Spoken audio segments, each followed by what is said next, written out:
Où j'ai eu des clients milliardaires en patrimoine et j'ai des clients qui sont des entrepreneurs de la tech qui ont des boîtes qui valent cher, mais qui me mettent que 300 000 euros par exemple de placement. C'est dur d'accompagner des dirigeants du CAC 40. Bah, disons il faut être actif, hein, C'est Louis Tanberger qui disait ça d'ailleurs, que c'est l'homme qui fait l'entreprise, surtout quand c'est des petites entreprises. Est-ce que tu confirmes ça ou pas? Alors oui, alors, très carrément, voilà, quand j'investis, je regarde vraiment principalement l'équipe. C'est quoi le conseil pour les entrepreneurs pour avoir une bonne allocation de capital? Ah, alors déjà, Bah, écoute, merci beaucoup, Jérémy, d'être présent aujourd'hui.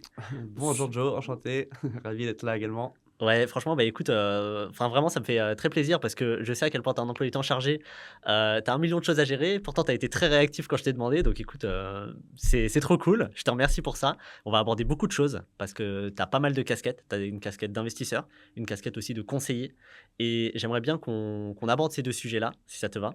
Avec plaisir. OK, trop cool. Est-ce que déjà, peut-être, tu pourrais te présenter, nous parler un petit peu de toi et ce que tu fais, qui tu es? Alors oui, donc je viens d'avoir 39 ans, donc j'ai 3 casquettes, on va dire. Je suis directeur et gérant de fortune au sein de la banque Autingre, donc j'accompagne essentiellement beaucoup d'entrepreneurs et de dirigeants dans la tech, voilà, pour tout ce qui est gestion de fortune, allocation d'actifs. Conseils notamment lorsqu'ils cèdent leur société, tout ce qui est allocation du patrimoine et stratégie financière et patrimoniale.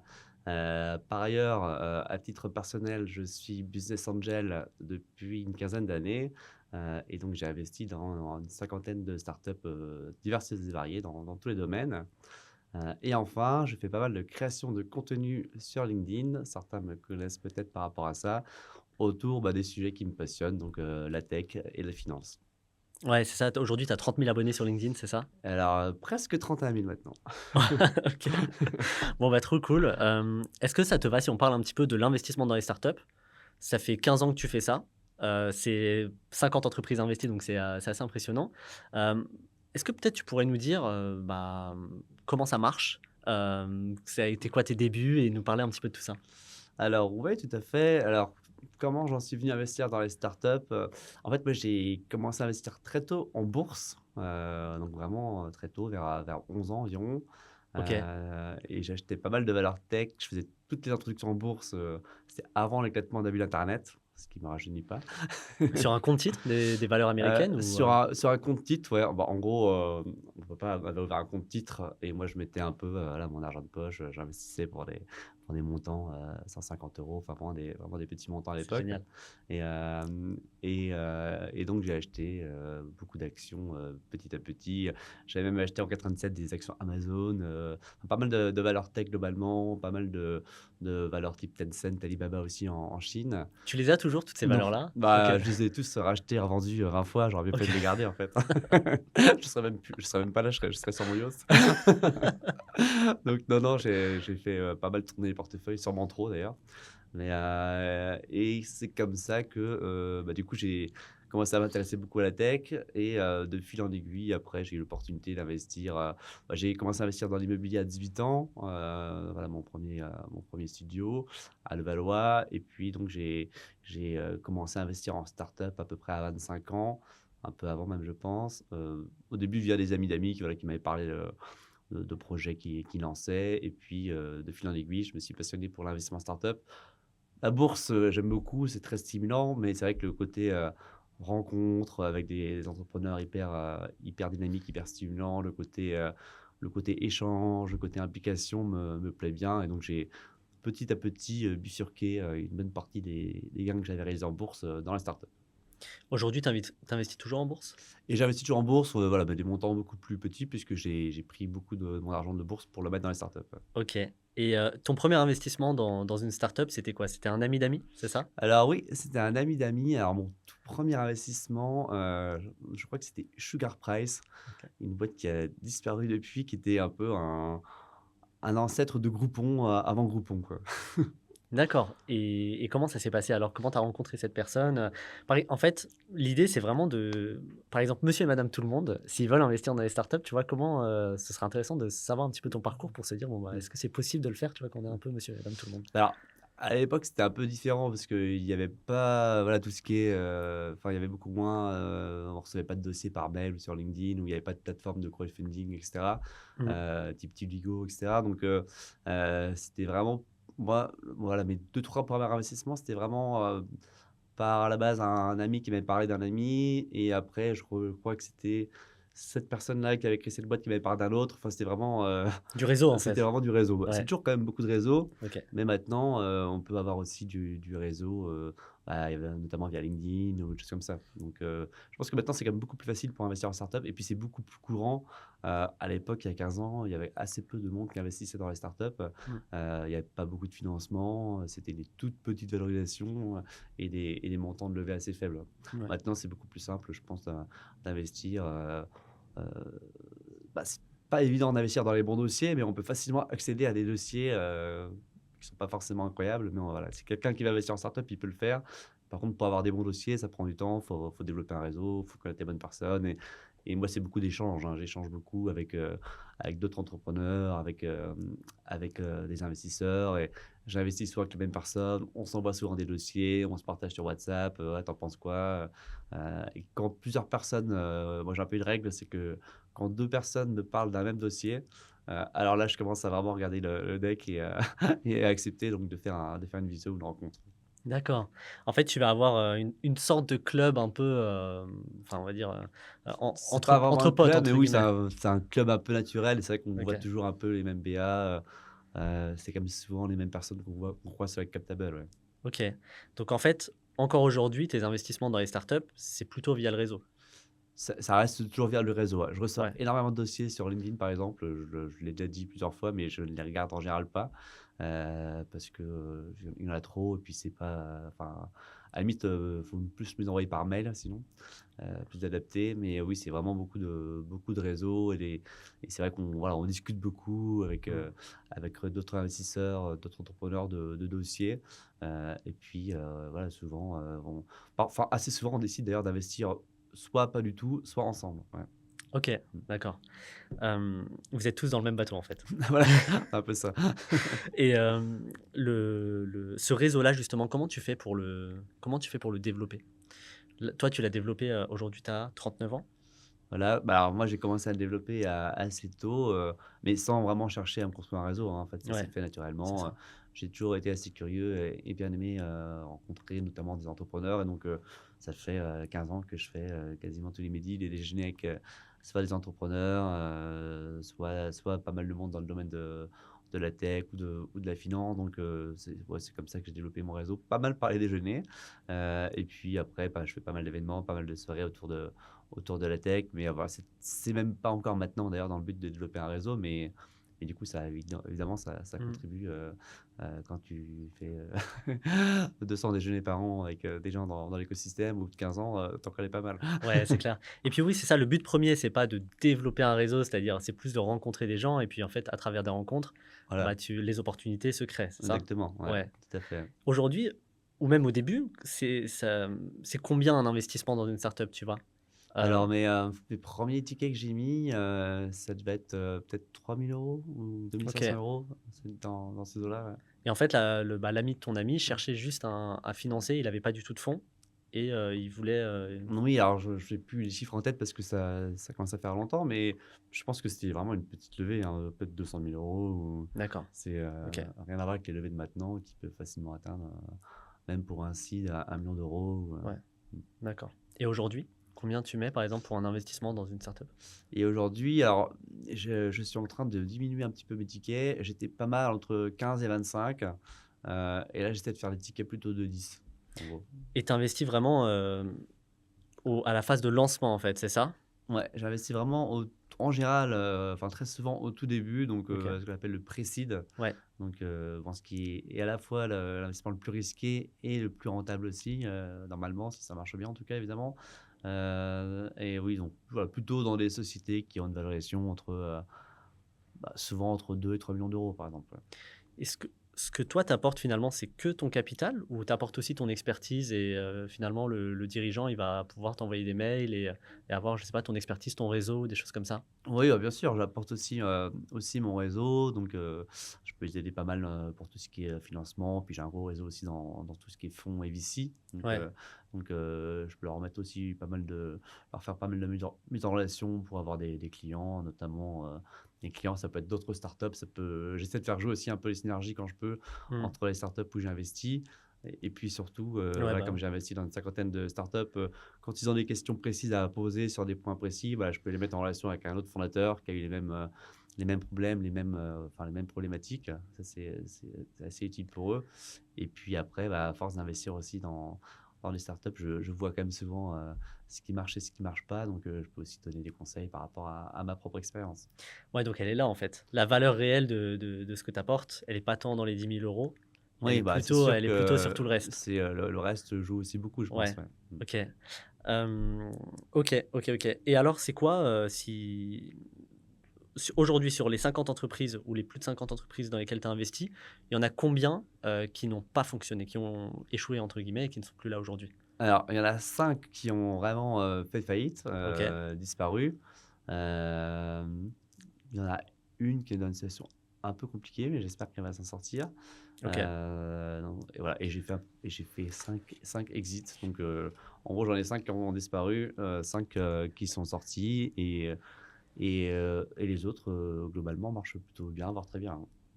Et ton objectif de rentabilité, il est de combien? Alors, je ne me suis pas vraiment donné d'objectif de rentabilité. OK. Non, alors, globalement, quand on investit dans une startup, on espère faire au moins x3, je pense. Sinon, pas vraiment l'intérêt d'investir dans une startup. Heu, Fois 3 en combien de temps? En général, c'est plutôt sur au moins 5 ans, Mmh. je dirais entre 5 et 8 ans, ouais. Ouais. Après, voilà, évidemment, je me dis pas: «Je vais faire x3» quand j'investis dans une startup, je pense plutôt à faire au moins x10, hein, globalement. Ouais. Je Ouais, me ouais, dis, bien sûr. j'espère le au moins x10, OK. et puis parfois ça peut être plus, mais j'ai pas vraiment de stratégie de pur rendement. C'est pas comme en bourse, par exemple, où je vais plus me mettre des objectifs, chiffrés, Ouais. et peut-être que c'est plus simple d'ailleurs de gagner de l'argent en bourse qu'en startup, mais c'est beaucoup plus intéressant, je pense, d'investir en startup, ouais. Ouais, c'est ce que j'allais dire. En fait, finalement, entre la rentabilité et le côté, plus, passionnant, j'ai l'impression que ce qui te drive, c'est presque le côté intéressant de l'investissement dans les startups, quoi. Bah, il y a un C'est côté rencontre, hein, ouais, qui est hyper intéressant, qui peut aussi m'apporter, par exemple, des clients ou d'autres opportunités de business. Donc ça fait partie d'un tout. mmh, Et après, globalement, je pense que j'aurai quand même des meilleures rentabilités en startup encore qu'en bourse, mmh, sur le long terme, parce que ouais, il suffit qu'il y en ait une ou deux qui explosent et ça change pas mal la donne. Et c'est vrai qu'en bourse, bon, à part Nvidia, par exemple, récemment, ouais, c'est rare d'avoir des actions qui prennent 1000%, 2000%. c'est clair. Ouais. Ouais, ouais, c'est clair. C'est quoi ton plus gros échec en termes d'investissement dans une startup? Alors, en tant qu'investisseur, mon plus gros échec, en tout cas la boîte qui m'a le plus frustré, on va dire, j'avais investi dans une société qui s'appelait Mimo, qui a changé, qui avait pivoté, qui s'appelait après Feedback. Je ne sais pas si tu te rappelles, c'était, une application mobile, c'était déjà il y a quelques années, hein, c'était au moment du covid, donc il y a 4 ans, qui permettait, très facilement de faire un vidéocast, un interview, un vidéocast, depuis l'application.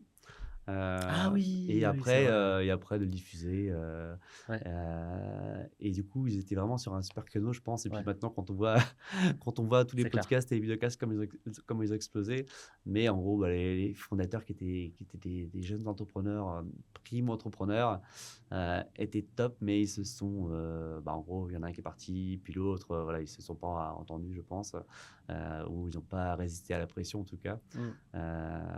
Et du coup, la boîte a disparu alors que je pense qu'il tenait vraiment un truc, ouais. OK, ah oui, donc c'est une, À frustration, en la fait? base, il voulait faire un peu le LinkedIn, pour les jeunes, Ouais. et après ça avait pivoté dans le sens, voilà, pas mal de tout ce qui est, vidéocast et cetera, mais aussi beaucoup pour faire, des choses avec la marque employeur ou, Mmh. c'était un petit peu entre le côté, je fais un vidéocast hyper facilement et le côté, un peu LinkedIn des jeunes toujours. Et je pense qu'ils avaient un truc à faire, mais voilà, je pense qu'ils sont arrivés un peu trop tôt aussi peut-être, sur ces créneaux. Et surtout, voilà, après, il y a pas eu une entente parfaite entre les associés. Ils n'avaient pas tous les mêmes attentes et les mêmes objectifs. Ouais. Donc maintenant, je fais hyper attention quand j'investis à bien poser les questions pour voir que tous les cofondateurs sont alignés. Ouais. OK. Justement, ouais, ton erreur là-dedans, tu penses que ça a été de pas avoir assez bien cerné les fondateurs? Ouais, je pense, ouais. Alors, ils étaient bien, hein, ils étaient top, mais je pense que parmi les fondateurs, certains avaient des niveaux d'ambition beaucoup plus élevés que d'autres, par exemple. OK. Et maintenant, je pose toujours la question quand je souhaite investir dans une startup aux fondateurs, en gros, bah, quelle est votre vision? Comment vous voyez dans 5 ans? Et par exemple, une fois, c'est drôle, il y avait donc deux cofondateurs. Il y en a un, en gros, qui voulait faire une licorne et l'autre qui voulait faire une PME, quoi, rentable. Donc là, je me suis dit, oula, Ouais. entendez-vous, les gars, je n'investis pas. Et ils sont devenus quoi ces 2 fondateurs, tu sais? Alors, Le oui, feedback? bah, je vais pas parler de leur vie, perso, mais il y en a un qui est dans le recrutement maintenant OK. et l'autre qui est en train de lancer une autre boîte et le troisième, j'ai perdu un peu contact. D'accord, OK. Et c'est quoi ta plus grosse fierté finalement, ta Mmh. réussite? Et alors ma plus grosse fierté, alors, heu, si on parle pas de fierté financière, mais plus de fierté l'investissement, de valeur et cetera. J'ai 2 boîtes que j'aime beaucoup, Moby Travel qui est dans le voyage, qui permet de faire voyager les handicapés et les personnes à mobilité réduite, qui avait été créé par Lucas à 19 ans, qui venait, je crois dans le Beaujolais, enfin d'une petite ville à côté de Lyon, donc qui avait vraiment aucun réseau. Et donc c'était un investissement que j'ai fait en plein Covid, donc dans le voyage, c'était pas idéal. Pendant 2 ans, effectivement, ils ont pas mal galéré, puis là, ça a bien explosé depuis quelques années. Donc maintenant, ils sont distribués par Leclerc, par Selectour, Waouh. donc ça cartonne pas mal. Donc ça, je suis fier, ça a contribué à pouvoir faire voyager pas mal de personnes Mmh. handicapées. Et Quit également, une application pour arrêter de fumer, qui a ouais, probablement permis de sauver des dizaines de milliers de vies, voire plus, parce qu'ils ont eu, je crois, 3 millions de clients déjà, et donc plusieurs centaines de milliers d'euros, plusieurs centaines de milliers qui ont réussi à arrêter de fumer grâce à ça. Donc Quit. Et après, financièrement, j'ai eu un peu un coup de chance une fois. J'ai investi dans une startup qui s'est fait racheter par Match Group, donc ceux qui ont Tinder et Mythic, au bout de même pas un an, je crois, au bout de 9 mois. Donc, du coup, voilà, forcément, en termes de retour sur investissement par rapport au temps, c'était intéressant. C'était un retour sur investissement de combien? Alors, c'est un peu compliqué parce qu'il y a eu des earn-out, etc. Mais OK, c'était entre x4 et x5, je crois. incroyable, Ouais, ouais. ouais. Donc, OK, voilà, assez d'accord. rapidement. Bon, bah, super. Pour en revenir justement, à l'investissement dans les startups, comme tu as dit tout à l'heure, il y a aujourd'hui des fintechs qui permettent, on va dire, qui rendent pardon, vraiment accessible, l'investissement dans les startups pour, le particulier, lambda, monsieur et madame tout le monde, à partir de, je crois, 1 000 €, un truc comme ça. Ouais. Mm. Qu'est-ce que tu en penses de ça? Est-ce que tu penses que ça permet vraiment d'accéder aux meilleures opportunités de marché? Est-ce que tu penses que c'est une bonne chose? Enfin voilà, qu'est-ce que tu en penses de manière générale? Alors, il y a du bien et du moins bien. Globalement, c'est bien parce que ça vulgarise un peu, enfin, ça démocratise un peu l'investissement en startup. Et voilà, les startups ont toujours besoin de lever des fonds, donc c'est une bonne chose.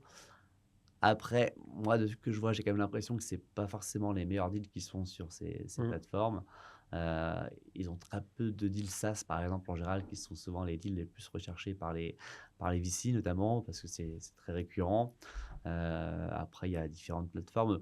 Tudigo, voilà, m'a l'air assez sérieux. Là, ils font une opération sur Allegria, une belle startup où j'ai investi, qui a été créée notamment par Francis Delon, qui était l'ancien fondateur de Sarentin.com, déjà une OK. société Ouais. bien établie, avec voilà, un gros chiffre d'affaires, rentable ou quasiment rentable. Donc, je pense que c'est un bon deal. Après, voilà, souvent, c'est comme souvent, j'ai l'impression, des deals qui sont un petit peu B2C, donc qui sont pas forcément évidents. Et après, il y a la question des frais qui se posent. Et c'est pour ça que, par exemple, un Blast Club, puisqu'on en parle aussi pas mal, voilà, moi, je recommanderais plutôt d'éviter parce qu'il y a énormément de frais, entre 30 et 40% par an, globalement, si on cumule tous les frais, adhésion, etc. Et globalement, parfois, il y a un peu un risque de faire rêver un peu les petits investisseurs en leur promettant des très forts rendements. Euh, et voilà, évidemment, toutes ces plateformes précisent que c'est risqué, mais voilà, je pense que c'est bien de le faire avec des petits montants Donc ça me gêne un peu quand il y a un côté adhésion à payer de quelques milliers d'euros. Parce qu'une fois qu'on a payé quelques milliers d'euros, ça nous entraîne un peu à Ouais, investir ouais, des ça montants plus s'engage. importants. Mm. Et voilà. Pour quelqu'un qui a des gros patrimoines, un gros revenu, oui. Mais malheureusement, les cibles de ces plateformes ne sont pas forcément des personnes qui ont des très gros patrimoines. C'est plutôt des personnes qui n'ont pas un très bon réseau et qui ne peuvent pas accéder à des deals startups et qui sont un peu obligés de passer par ces plateformes. Ouais. Après, il y a par exemple, j'ai rencontré aussi récemment les fondateurs de Fondora, qui est une plateforme qui permet d'investir dans le private equity en démocratisant un peu l'accès au private equity. Et là, je trouve ça top parce que là, c'est d'investissement dans des fonds de private equity, donc c'est Mm. qui eux-mêmes, pour certains, investissent dans les startups, mais ça peut être des fonds qui investissent souvent dans des sociétés plus matures à partir de tout petits montants. Et voilà, là, je trouve ça bien. Je trouve ça bien. C'est un peu moins risqué qu'investir directement dans des plateformes de crowdfunding startup, quoi. Et alors, dans ce cas-là, qu'est-ce que peut faire l'investisseur particulier moyen qui n'a pas accès à ces réseaux? Est-ce qu'il vaut mieux qu'il n'investisse pas du tout finalement dans le private equity, qu'il passe plutôt par des fonds, qu'il investisse, je ne sais pas, dans d'autres classes d'actifs? Qu'est-ce que tu en penses? Alors, le problème des fonds de private equity, c'est qu'en général, ils sont accessibles pour des montants quand même assez conséquents, Ouais, souvent plusieurs dizaines de milliers d'euros, voire même assez souvent, même plus de 100 000 euros ou encore plus. Après, pour l'investissement en startup, bah, je pense qu'il faut essayer de se faire son propre réseau, mais effectivement, c'est pas toujours évident.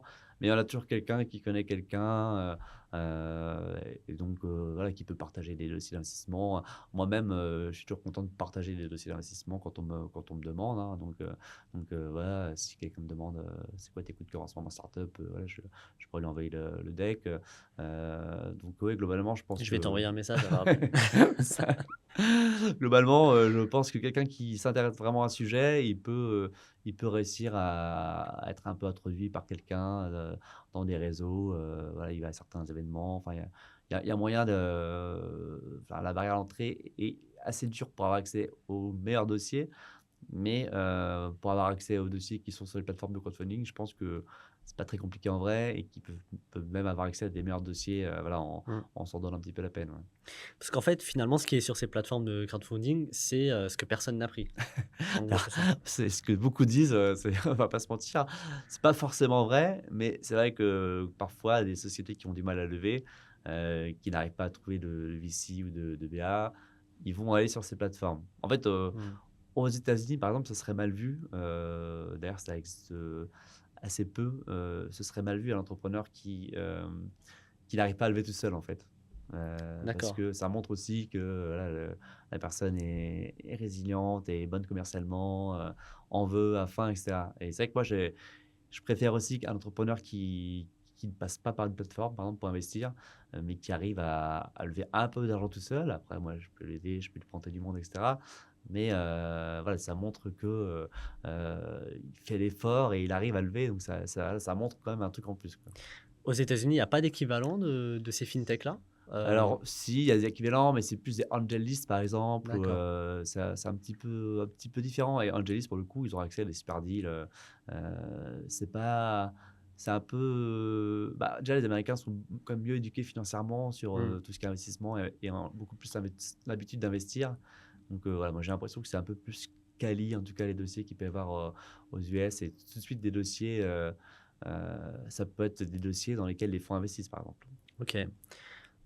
Et toi, ça t'intéresse pas d'aller directement voir les dossiers américains, peut-être, pour aller chercher plus de rentabilité? Alors, moi, j'ai investi dans une startup aux US, hein, Ok. mais qui a été lancée par un Français qui est le fils de Big Santé Lizarazu, Ah ouais? qui s'appelle Jim, et donc la boîte s'appelle Fresh, Ok. et en gros, ils font des frigos connectés, voilà, qui distribuent de la nourriture hyper healthy pour un peu remplacer les cantines, parce qu'il n'y a pas de cantine aux US. Mm. Et ils font ça à New York spécifiquement parce que les frais de livraison de tout ce qui est Uber Eats, donc Grab aux États-Unis, Grab, sont hyper chers. C'est genre $15 juste les frais de livraison. Plus après, tu payes ta salade à $10. Donc, ça te revient en gros à au moins 25 $ pour commander ton repas. Mmh. Eux, je crois qu'ils doivent être autour de 15 $. C'est le truc maison qui ont été faits voilà, sains, etc. Et ça marche bien. Ouais. C'est le Frishti, américain, en fait. Alors, Frishti, c'est un peu différent, mais il y a une boîte en France qui s'appelle Foodless qui OK. fait un peu la même chose avec des frigos connectés. Voilà, des frigos connectés. En fait, souvent, c'est même l'entreprise qui met à disposition ces frigos et qui paye donc les repas en partie ou 100% des salariés pour les retenir et pour éviter tout bêtement qu'ils partent à acheter à manger parce qu'en plus à New York, c'est pas comme en France, il y a pas des boulangeries partout comme à Paris. Mmh. Et donc, quand tu es au 50e étage, que tu descends, que tu vas t'acheter un truc à manger et que tu reviens, tu mets longtemps. Et comme les gens sont très bien payés à New York, Mmh. je pense que le modèle est encore mieux à New York qu'en France, globalement parlant. Et on dit souvent que, plus une entreprise est petite, plus finalement quand on veut, «l'analyser» entre guillemets, analyser ses fondamentaux si on utilise les mêmes termes, hem, on doit principalement se concentrer sur le PDG.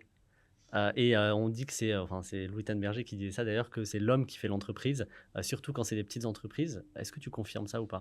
Alors, oui, alors très carrément, voilà, quand j'investis, je regarde vraiment principalement l'équipe, donc OK, les fondateurs, je regarde plusieurs ou voire le fondateur, mais c'est plutôt mieux quand il y a plusieurs fondateurs qui sont complémentaires. OK. Et oui, bah, en fait, on peut avoir un super produit, si l'équipe est pas bonne, il va pas émerger. Et par contre, on peut avoir une super équipe et un mauvais produit ou un produit qui, voilà, qui est pas mauvais, mais qui va pas forcément trouver son marché. Et voilà, et la super équipe, elle va réussir à modifier le produit ou voire à pivoter. Moi, à peu près une entreprise sur 2 où j'investis, heu, ce qu'ils font n'a rien à voir avec, ce pourquoi j'investis. Parce qu'ils ont pivoté, souvent il y a un petit lien, voilà, le fait d'être agile, d'être intelligent, de pouvoir, modifier comme ça le parcours de la boîte, en pivotant, c'est hyper important. Et donc je pense que l'équipe est encore plus importante que le produit, ouais. Mmh, OK. Et ça te prend combien de temps aujourd'hui de gérer tes investissements? Parce qu'après on va parler de la partie un peu plus, «ton boulot» entre guillemets, du quotidien. Ouais, bien Mais sûr. gérer tes Mmh. investissements, c'est aussi un boulot, et ça te prend combien de temps de faire tout ça? Bah, je gérais mes investissements honnêtement assez peu. Ouais, je suis dans, voilà, dans une dizaine de boards, donc voilà, en général, c'est une réunion par trimestre. OK. Et souvent, en plus, je fais pas toujours, parfois les boards durent 2 heures, je fais que 1 heure, enfin voilà, Mmh. un peu en fonction de mes contraintes, mes rendez-vous, etc.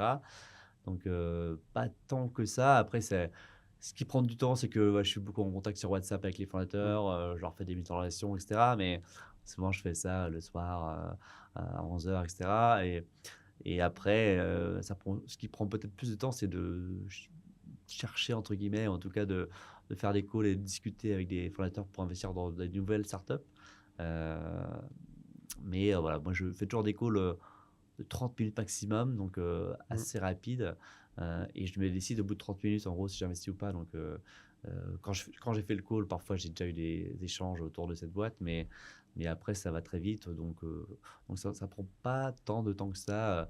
Beaucoup moins de temps, par exemple, que mon autre activité, la création de contenu LinkedIn, voilà, qui prend quand même peut-être une dizaine d'heures par semaine, Mmh. globalement. C'est Trouver vachement trouver chronophage. l'inspiration, faire le post, commenter, répondre aux messages, et cetera. Mmh. Ça prend plus de temps encore que l'investissement en startup, ouais. Ouais, OK. OK, c'est intéressant. Et justement, pour ton autre activité, Ouais. qui est de conseiller des entrepreneurs sur leur allocation de capital, c'est quoi parce qu'on parle quand même de grosses fortunes, Mmh. c'est quoi les différences stratégiques qu'on va avoir avec, des plus petites fortunes, en termes d'allocation de capital?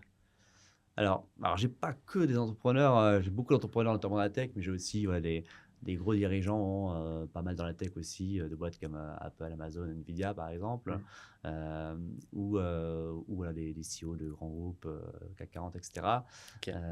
Mais sinon, bah, il y a pas tellement les risques ne sont pas vraiment différents, c'est juste qu'ils sont forcément amplifiés puisqu'il y a plus de patrimoine. Donc je pense qu'il faut encore plus diversifier. D'ailleurs, souvent, ces personnes-là sont souvent dans plusieurs banques, voire même pour certains, ils mandatent un family office pour les dispatcher dans plusieurs banques. Donc c'est vraiment, vraiment la diversification qui est encore plus importante.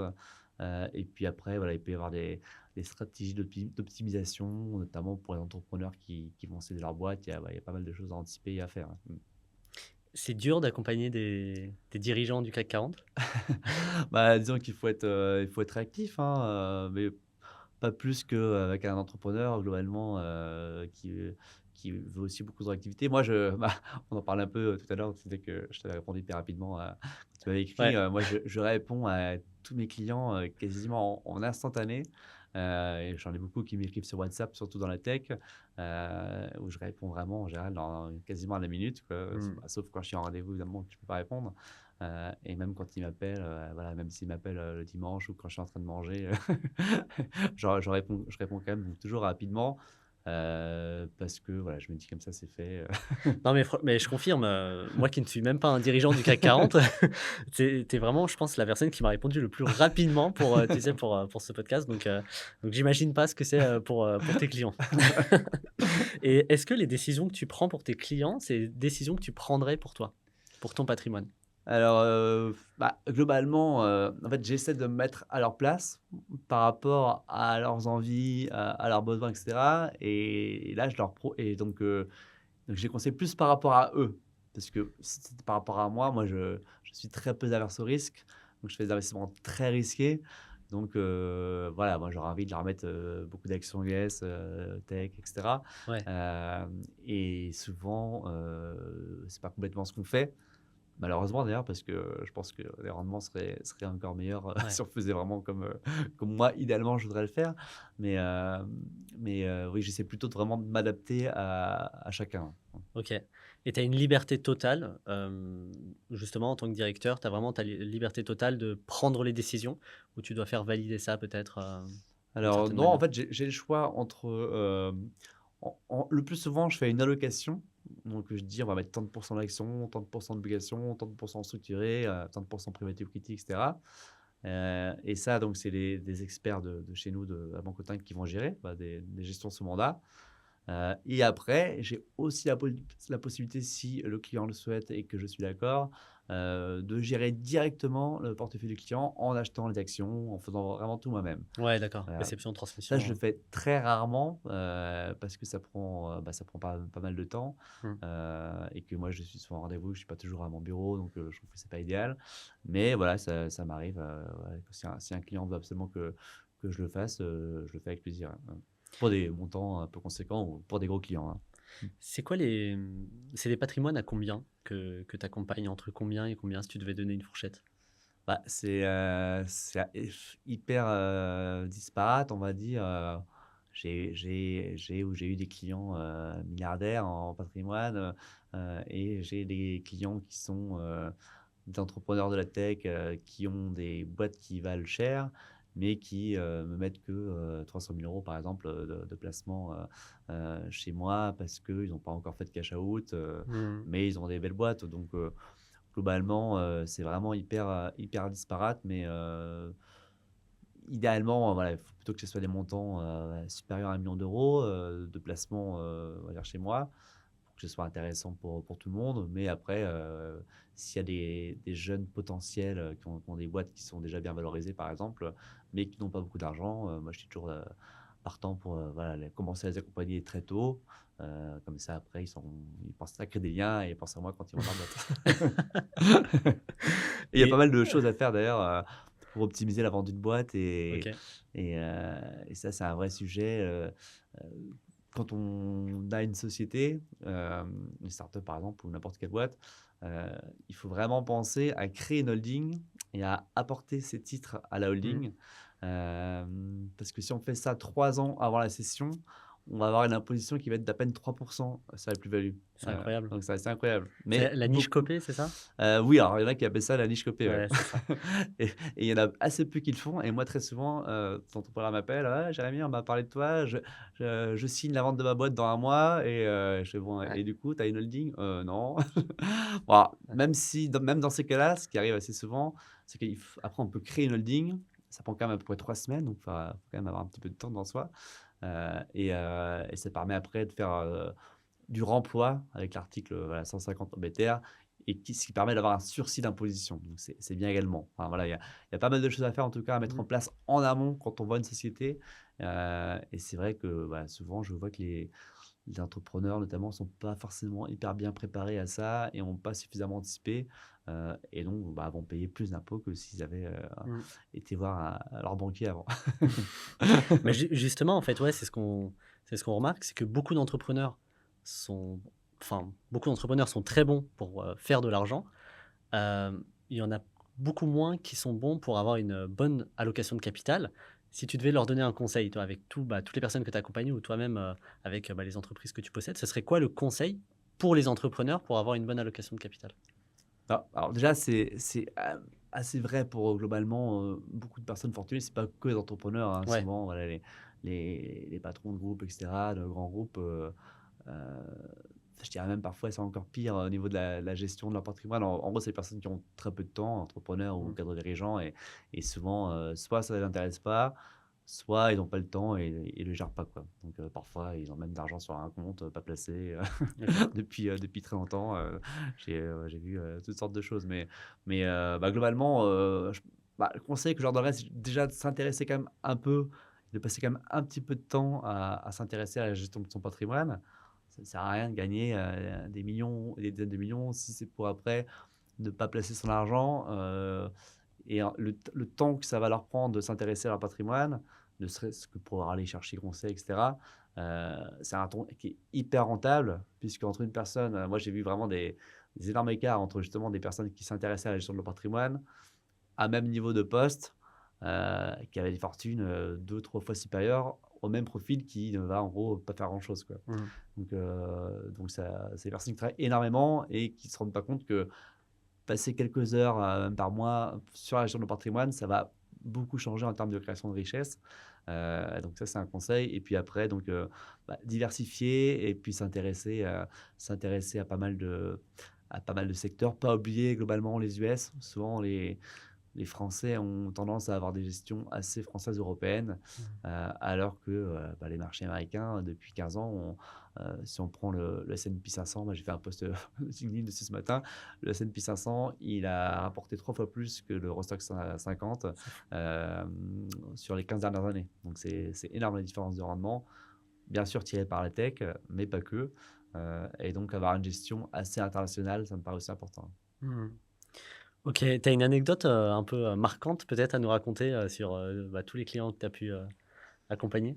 Alors, anecdote marquante, oui, j'ai une anecdote qui résume pas mal de choses que j'ai déjà dit sur la diversification notamment. Je vais pas dire de nom. J'avais un client qui était, alors comme ex, Unibail, donc une grosse foncière, heu et donc l'action avait beaucoup, beaucoup monté.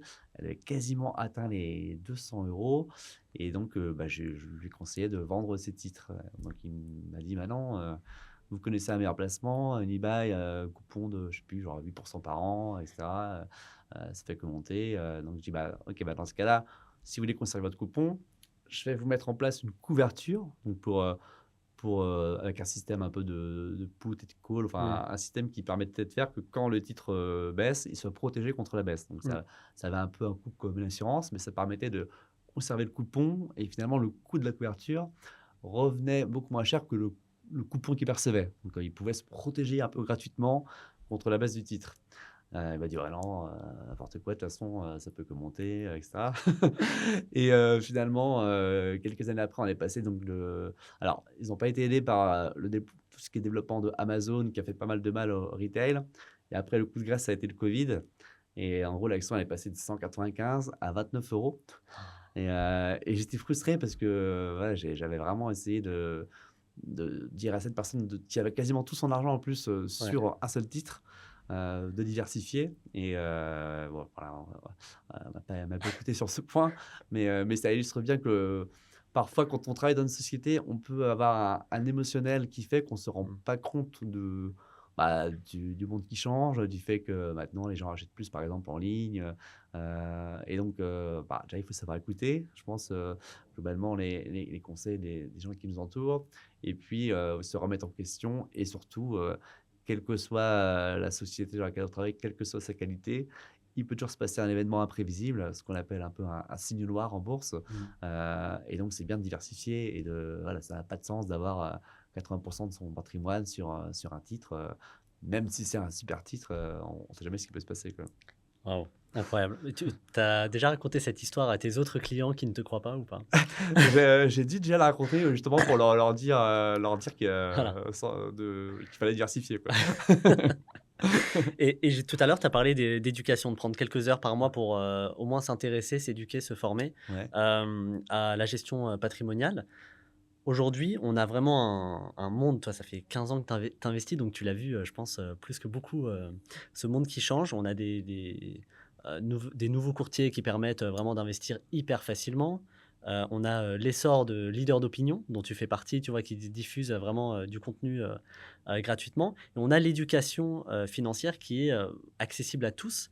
Est-ce que tu penses que le métier de conseiller en gestion de patrimoine a un avenir? Alors déjà, moi, ça fait même plutôt 26-27 ans Ah bah que oui, parce que tu j'investis, as du coup, commencé, oui, c'est vrai. en bourse en tout cas. Ça fait 15 ans dans les startups, Ouais. mais bonne question.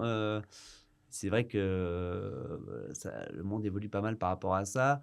Je pense que les conseillers en gestion de patrimoine, s'ils veulent continuer à exister, ils ont vraiment intérêt à se spécialiser sur des niches, des marchés, puisque voilà, l'information devient de plus en plus accessible. Après, bon, faire le tri parmi notamment tous les influenceurs un peu financiers, Mmh. il y a quand même beaucoup qui sont pas hyper sérieux Mmh. et souvent les personnes qui vous promettent la fortune Mmh. et qui vous font croire qu'ils seront multimillionnaires alors que voilà, ils vendent des formations. Voilà, s'ils étaient vraiment multimillionnaires, ils ne vendraient pas forcément des formations, je pense, mais Oui. Et le pire, c'est encore moins sur Instagram en tout cas. le trading, tout ça, Voilà, le ouais, c'est clair. trading, Mmh. devenir riche en un mois, etc. Mmh. C'est clair. Mais après, il y a aussi des bonnes choses, notamment sur YouTube. Mmh. Oui, bah, je pense qu'ils peuvent encore bien sûr exister, mais qu'ils ont intérêt à se spécialiser pour être pointus sur certains domaines, puisque les gens sont quand même de plus en plus informés. Moi, je vois beaucoup aussi de jeunes entrepreneurs, pour prendre un peu le contre-pied de ce qu'on disait, qui sont quand même hyper bien informés sur le marché, qui font de l'immobilier de manière très pro, Mmh. qui ont une vision assez entrepreneuriale de la gestion de leur patrimoine. Et ça, moi, j'aime beaucoup d'ailleurs, qui vont vraiment prendre le temps, justement, qui vont faire des fichiers Excel, qui vont un peu gérer leur patrimoine comme une boîte, enfin, comme ils gèrent leur boîte. Moi, c'est un peu ce que je fais aussi à titre personnel. Et ça, je pense que c'est effectivement important et que peut-être que les CGP seront moins utiles, surtout qu'il y a eu pas mal de scandales, entre guillemets. Voilà, enfin, globalement, les CGP prennent beaucoup de frais, souvent vont avoir tendance à, à proposer ou à essayer de vendre à leurs clients, pas forcément les meilleurs placements pour eux, mais là, ils vont être le plus incentivés. Donc, Mmh. typiquement, des CPI où ils vont prendre quasiment 10% de frais pour eux. C'est-à-dire qu'un client qui investit 100 000 euros, le Mmh. CGP va gagner 10 000 euros. Voilà, on a vu ce qu'ont donné les CPI, ou voilà, qui vont essayer de vendre un Pinel à, Mmh. à Mulhouse ou à Clermont-Ferrand. Il y a eu pas mal d'abus. Après, voilà, il y a plein de CGP hyper sérieux, mais voilà, certains CGP qui pensent plus à court terme à leur commission. Évidemment, ceux qui vont perdurer, c'est ceux qui se mettent vraiment à la place du client, quitte à avoir moins de commission, mais à travailler plus sur le long terme. Ouais.